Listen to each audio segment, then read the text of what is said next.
안녕하세요. 어제 반도체주가 다시 반등했습니다. 불과 며칠 전만 해도 시장 분위기는 정반대였습니다.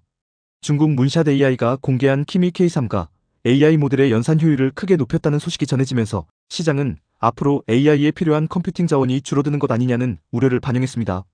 그 결과 엔비디아와 TSMC, SK하이닉스를 비롯한 AI 반도체 관련 종목들이 조정을 받았습니다. 그런데 하루 만에 분위기가 달라졌습니다. 무슨 일이 있었던 걸까요? 오늘은 최근 나온 여러 뉴스들을 종합해 이번 반등의 의미를 살펴보겠습니다. 이번 변화의 시작은 키미 K3을 조금 더 자세히 들여다보면서 나타났습니다. 많은 사람들이 연산 효율이 좋아졌다는 부분만 주목했습니다. 하지만 실제로는 중요한 사실이 하나 있었습니다. 키미 K3을 압축해 구동하려면 약 1.4TB의 메모리가 필요합니다. 즉 연산 효율은 높아졌지만 메모리 수요까지 줄어든 것은 아니었습니다. AI 모델이 발전할수록 GPU뿐 아니라 HBM 같은 고대 역폭 메모리의 중요성도 계속 커질 수 있다는 의미입니다. 이 때문에 SK하이닉스와 마이크론 같은 메모리 기업에 대한 우려도 다소 완화됐습니다. 더 중요한 변화는 AI 경쟁의 범위입니다. 이번에는 단순히 새로운 AI 모델이 하나 나온 것이 아닙니다. 문샷 AI뿐 아니라 알리바바도 새로운 AI 모델을 공개했습니다. 이제 AI 경쟁은 미국 기업들만의 경쟁이 아니라 중국까지 본격적으로 참여하는 글로벌 경쟁이 되고 있습니다.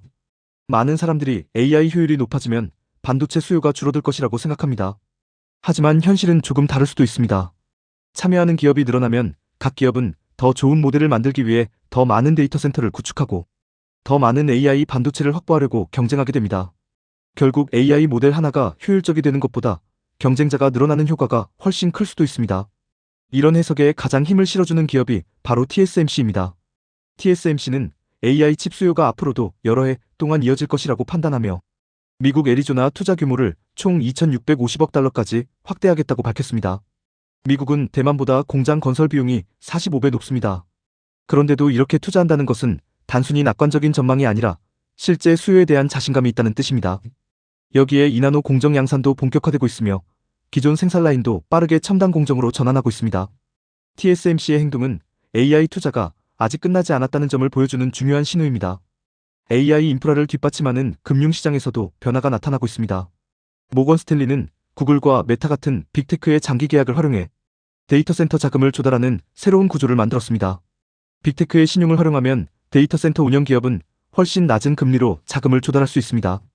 이는 AI 인프라 투자가 단순히 기술 기업의 투자에 그치는 것이 아니라 금융시장까지 연결되며 더 안정적으로 확대되고 있음을 보여줍니다. JP모건도 반도체 업종에 대해 긍정적인 의견을 내놓았습니다. 최근 반도체 주가는 실적 전망보다 더 크게 조정을 받았다고 평가했습니다. 반면 공급은 2028년 이전까지 크게 늘어날 가능성이 높지 않고 기업들의 실적 전망도 여전히 양호하다고 분석했습니다. 특히 앞으로 발표될 빅테크들의 실적에서 AI 투자 계획, 즉 CAPEX가 유지된다면 투자 심리가 다시 개선될 가능성이 있다고 전망했습니다. 물론 긍정적인 뉴스만 있는 것은 아닙니다. 월스트리트 저널은 AI 공급망이 장기 공급 계약에 지나치게 의존하고 있다는 점을 지적했습니다. SK하이닉스와 마이크론은 장기 계약을 통해 실적의 안정성을 강조하고 있지만 만약 AI 수요가 예상보다 둔화된다면 계약 물량이 조정되거나 납기가 늦춰질 가능성도 있습니다. 즉, 장기 계약이 있다고 해서 위험이 완전히 사라지는 것은 아닙니다. 이 부분은 앞으로 계속 확인해야 할 변수입니다. 중국에서도 흥미로운 움직임이 나타났습니다.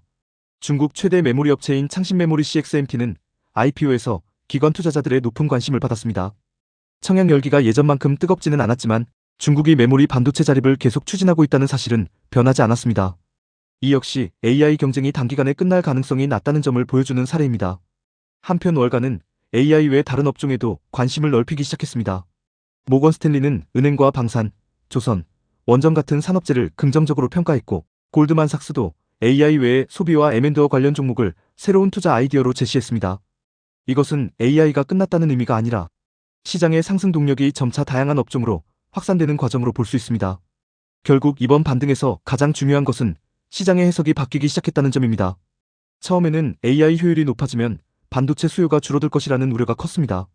하지만 실제로는 메모리 수요는 여전히 크고 중국까지 AI 경쟁에 뛰어들면서 글로벌 AI 인프라 경쟁은 오히려 더 치열해지고 있습니다.